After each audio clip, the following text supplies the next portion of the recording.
why can you not be something more than you're currently allowing yourself to be? I asked myself that on a walk today. I'm like, damn, it's a good question. And there's a lot of things that came up for me, like a lot of things. And it came down to this. It was receding and it was victimhood. Basically, it was that lack of valuing myself. I'm like, oh, yeah, I've not really been able to be in full receivership of all the compliments and all of the well wishes and all of the reflections and all the support that I've received throughout my life. Received a lot, but there's this kind of hardened part of the heart, this real punisher aspect, which is like, okay, yeah, you're good at X, Y, and Z, but for all the reasons above, we're not going to receive this compliment. Like, no thanks. We can't be in receivership of that. That's too good for us. No, no, no. And it's a program. I made a video about this a few weeks ago, like the Punisher Within. It's been a big, big program for me. And today was kind of really seeing some of the medicine that I've not really been able to fully grasp before, like in relation to finite thinking, like scarcity mindset versus grandiosity. And I had this really interesting experience where I've been thinking about grandiosity a lot recently. And grandiosity is often framed as this really negative narcissistic trait, right? So when one's in grandiosity, they're often overreaching, overfunctioning. It's a very egoic way of being, trying to gain external validation, like have one's emotional needs met because, one can't do it oneself, right? That's kind of one flavor of grandiosity. It's kind of the flavor of grandiosity which I'd imagine most people would accept as being like the definition. But what I started thinking along the lines of was, wait a minute, I'm kind of in this lack mindset right now. I'm in lack with many different things, with relationships, with abundance of all different kinds. And there's a very finite expression to my thinking at the moment, which I'm still trying to decondition from. And I'm like, wait a minute, I'm allowing myself to be defined by these very limiting constructs, right? Whether it be a bank balance, whether it be the idea of having only one person available for me, like as in like, I don't like the term twin flame at all, but like only having one potential soulmate relationship in this lifetime available to me, like not true. Thinking along those terms in like very singular, like very reductive terms.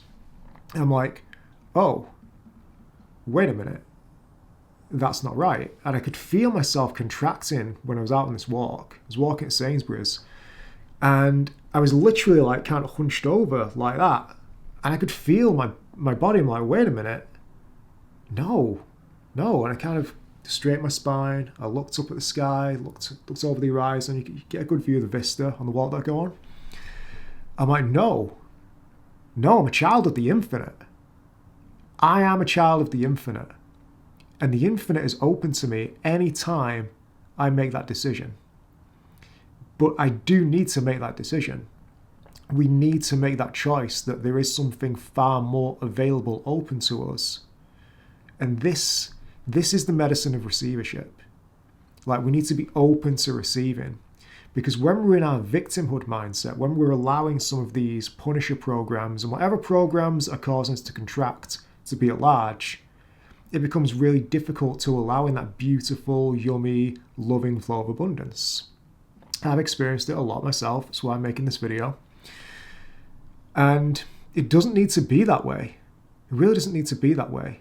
We can invite so much more into our lives, but it does come from making the choice to allow that in.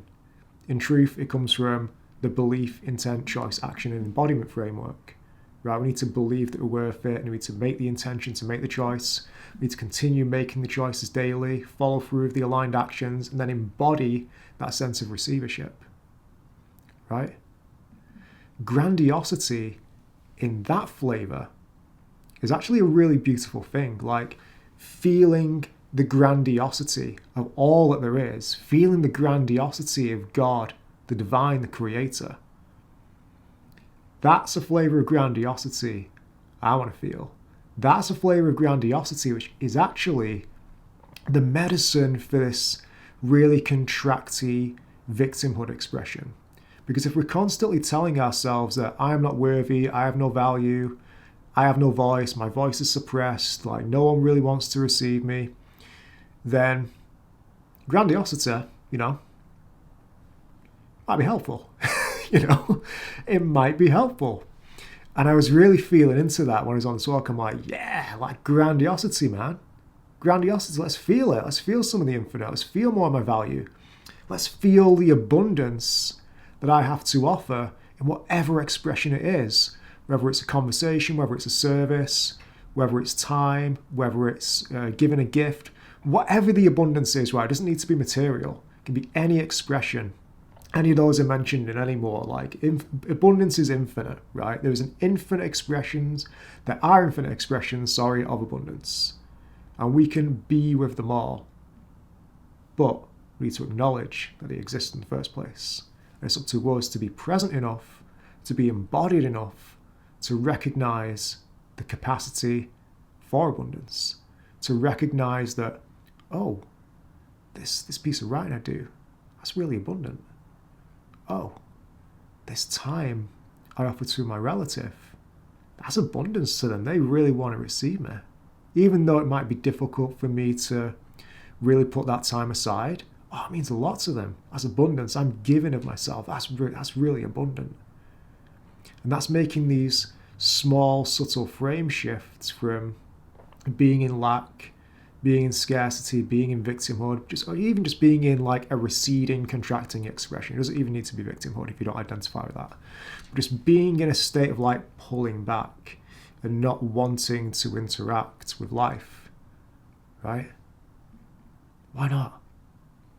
When we engage with life in all of its fullness, that's when we find the richness of living. That's where we find our true abundance. And that flavor of grandiosity, my friends, is fucking magnificent. Now, I'm working on it. I'm on my own journey. I'm not quite there yet. But every day, I'm making more of these choices. Every day, I'm like, I can make this abundant choice. I can show up for this person in abundance. I can give of myself in abundance. I can give of myself in this way. It doesn't matter what numbers are on my bank account. I mean, when you think about it, the numbers we have on our bank account, it's really just a barcode, right? Do you want to be defined by a fucking barcode in your bank account? No. We are so much more than that. We can give of ourselves in so many beautiful ways. We simply just need to believe that we can. We can. I can, you can, we all can. That's abundance. That's grandiosity. Believing in the all that we have to offer. Because we have so much to offer. We simply just need to believe in ourselves. That's all there is to it. All right. I'll see you in the next one. Lots of love. Take care.